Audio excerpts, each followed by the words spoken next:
All right, Samsung Galaxy S4 honest review. This is going to be a fanboy-free, bias-free review of this brand hot new Samsung Galaxy S4. Now listen up before you watch this movie. There's going to be some critiques of this phone, there's going to be some criticisms of this phone, there's going to be some praise of this phone. So if you can't stand it, then get off this video right now, but let's jump right in. Okay, so first off, let's talk just a few seconds about the box. This is the standard S4 box. This is the AT&T version, but this box, you know, I mean, everything comes in there. It looks very similar to the S3 box, except it has this really classy fake wood cover.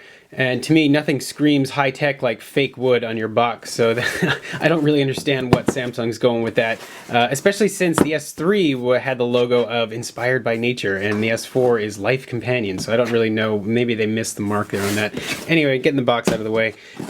First thing to talk about with this phone is the design and the build. You know, Samsung had a great phone with the S3. Awesome.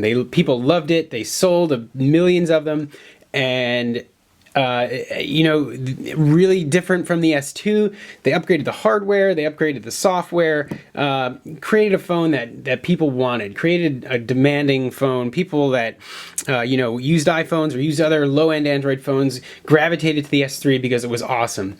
And they have completely failed with the S4. Completely. Now, before you get all angry, and before you decide to bash me in the comments, which you're going to do anyway, because you're going to say, oh, he's a HTC fanboy, iPhone fanboy, just listen for a second, okay? Just stop and listen. This phone looks, feels, and runs just like the S3. I don't care about the software that they've upgraded, all these stupid features in here about S Voice, S Pen, S this, S that. I don't use this crap. No one uses this crap. That's not what sells phones. You want to know what sells phones? Awesome hardware, smooth software, and a unique experience, okay?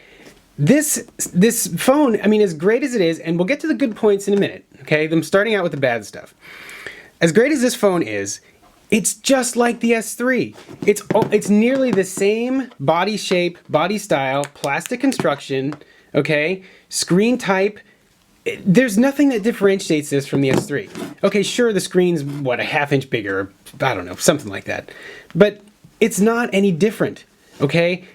You know, they had all this time to make the S4 to just blow everything else out of the water, right? And in the meantime, you have something like the HTC One, which comes around, which has a completely revamped design, completely changed software with Sense 4, and Samsung's being left in the dust.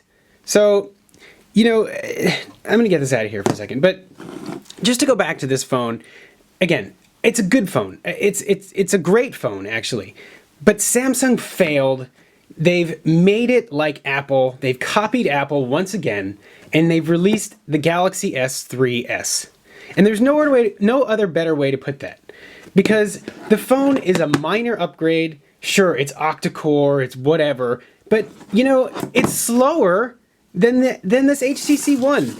And there's lag. There's still freaking lag in here. And it's Android 4.2. Let's get over the lag already. I've had enough of freaking lag. I'll show you an example of lag. These are both Google Voice widgets here, and I'm going to click them both at the same time, and you tell me which one loads faster. Yeah, no freaking comparison. And this one stuttered. Like, it's ridiculous. I don't know what they did with the software here, but it's so slow. This phone is so slow.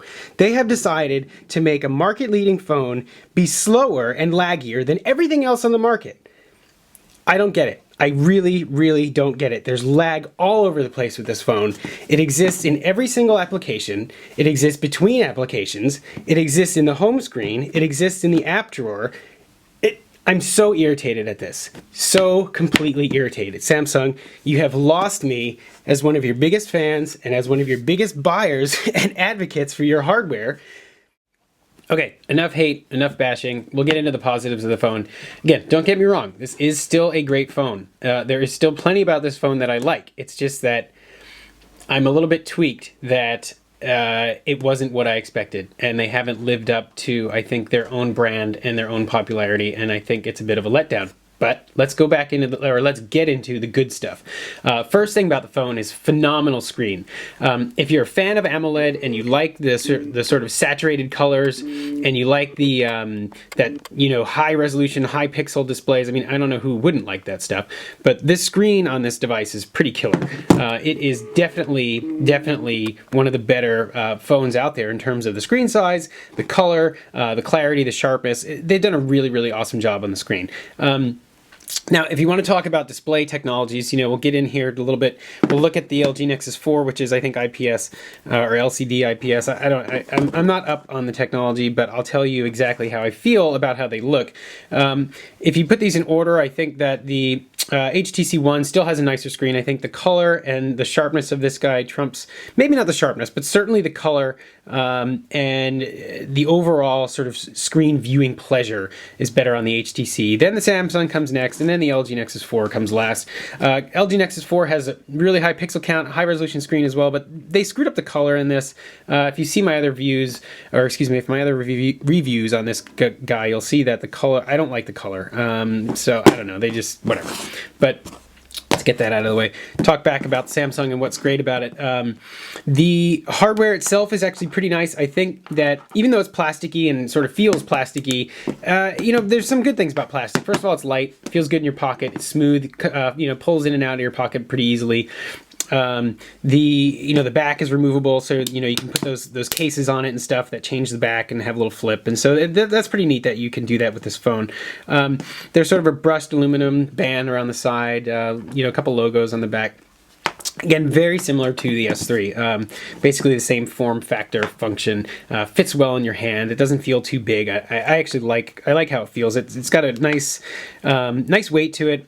I can reach most of the screen. It's a little bit fatter than I prefer. I prefer a little bit skinnier, sort of slim build. But in general, the hardware and the feel and the shape of the phone is really good. Another great thing to talk about is the camera. 13 megapixel camera on the back. Awesome camera. Samsung has a really great optical system with their devices. And the S3 and the S2 were all great cameras, and the S4 is no slouch either. I think that there's been some camera tests from places like DP Review, which have put sort of the HTC One and this guy and the iPhone all up against each other, and the S4 I think comes out on top, which is pretty awesome. I think the camera is great, it's fast, it's smooth, the resolution is fantastic, and then paired with the Super AMOLED screen, really nice results out of this guy. I mean, probably the nicest thing about this phone, in my opinion, other than sort of the build, is the camera. I think the camera on this could probably replace your point and shoot if it hasn't already. It is 13 megapixels is a little bit high, and I think that for some people, we don't really need 13 megapixels in a pocket phone, but that's okay. I've actually printed some stuff from my Galaxy S3 on the wall, 16 by 24, and they look great. So I really like where phones are going with the better cameras, and that's definitely a selling feature of this phone. Talk a little bit about some of the other hardware. The speaker on this guy is on the back, pretty much same location as the S3. It's nice and loud, good sound quality out of it. I don't think that they've changed much since the S3 in terms of the audio. It does sound really nice. The volume is certainly loud enough.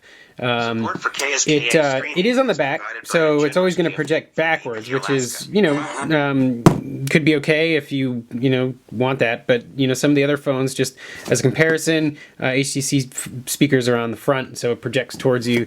But a lot of phones have them on the back. The LG's got it on the back. The iPhone's got it on the bottom, too. But the sound out of it's good.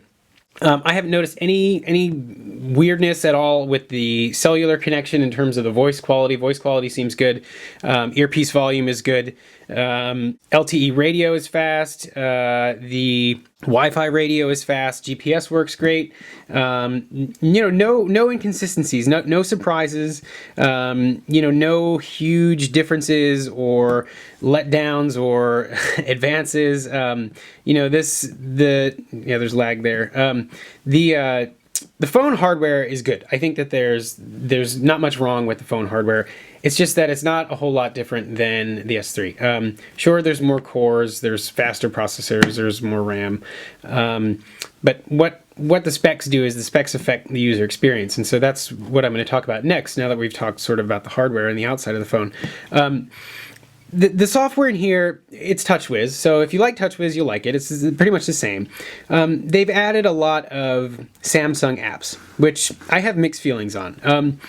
To me, I consider that sort of bloat. I really prefer stock Android. I really like the Nexus for that. I like the fact that you get the latest updates from Google, and you can customize the phone however you want. You install the apps, you tell the phone what's in there. But when you're stuck with a stock ROM, and you get this stuff like S Health and S Voice and S Memo and Story Album, and if you use that stuff and if you're interested in that stuff, then that's great, because the software is cool and it works and they've added some cool stuff. But for me, if it's going to slow down my phone and if it's going to complicate my user experience by being laggy and by being sort of in the way, then I don't really want that. I want to be able to control my phone myself. And again, if you like this kind of software, where the phone can track your health and stuff, and figure out how many calories you burn and how much fat you've eaten today, then that's fine. It's just that I would rather put that on myself than have Samsung tell me that I want S Health and I can't get rid of it. But anyway, there's some software features in here which are sort of I don't know, they're gimmicky, but they're cool, and it's the visual stuff and motion stuff that is kind of neat. It's considered motion and gestures, and so air gesture, you can actually do things in front of the phone like scrolling and moving pages around, and you can look at the phone with your eyes and tilt your head down, and in my experience it does work, although it doesn't really work that well. I mean, when you're holding your phone, is it easier to do this or is it easier to do this? I don't know. I guess maybe you like looking like a magician in front of your phone or something, but for me, I'm just going to use my thumb because my thumb is there and I don't want to have to use two hands if I don't have to. But again, it's sort of high-tech sci-fi. It's neat, and if you don't want it, just turn it off in the settings and you don't have to use it. Let's talk about battery life. I've actually been a little bit disappointed, actually a lot disappointed with the battery life in this guy. It's down to 15% after basically a day of average use. I unplugged it at about 7 this morning, maybe a little bit earlier, and the phone itself is down to 15% right now.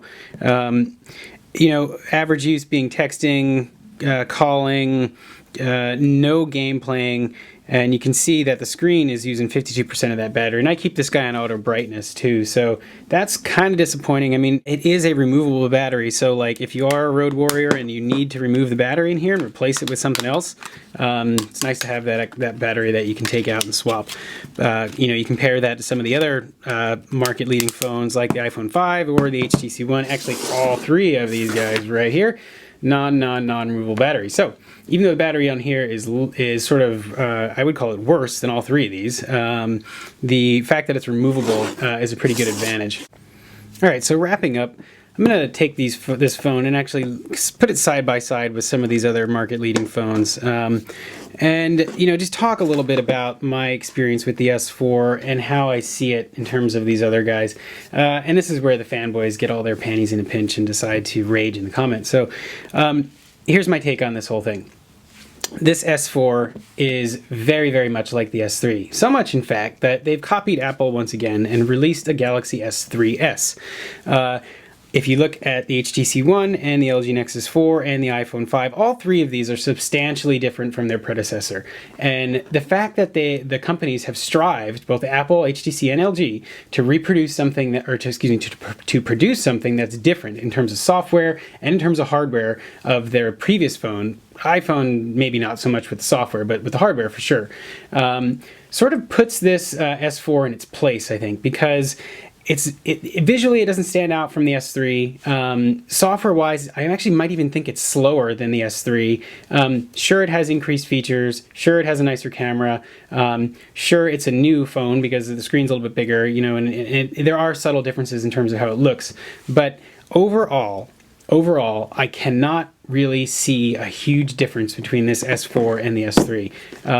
I think that maybe if you have an S3, you should think twice before upgrading to the S4, or take a look at some of these other top of the line phones. Now, don't get me wrong, I do like the S4 quite a lot. I think it has great potential. In fact, I'm going to root mine and put custom software on it because that really takes advantage of Android and takes advantage of the hardware. However, if you look at the phone from a single standalone phone, right? So if I get these guys out of here and we just look at the S4 as a phone, it's a great phone. It is worth your money. It's a fantastic product. But when you compare it across devices and between devices in terms of its previous model and some of the other phones that are out there, it doesn't stand to be as nice of a phone as you might think. And I'm a bit disappointed, which is unfortunate because I actually really like Samsung. I've used their Galaxy line since the Galaxy S1. I've been super impressed with them, but you know, it almost feels like they're falling behind now. They've released a phone with great hardware, they screwed up the software, and it doesn't look any different than the S3. So hope you guys have enjoyed this review. Don't forget to rate, comment, and subscribe.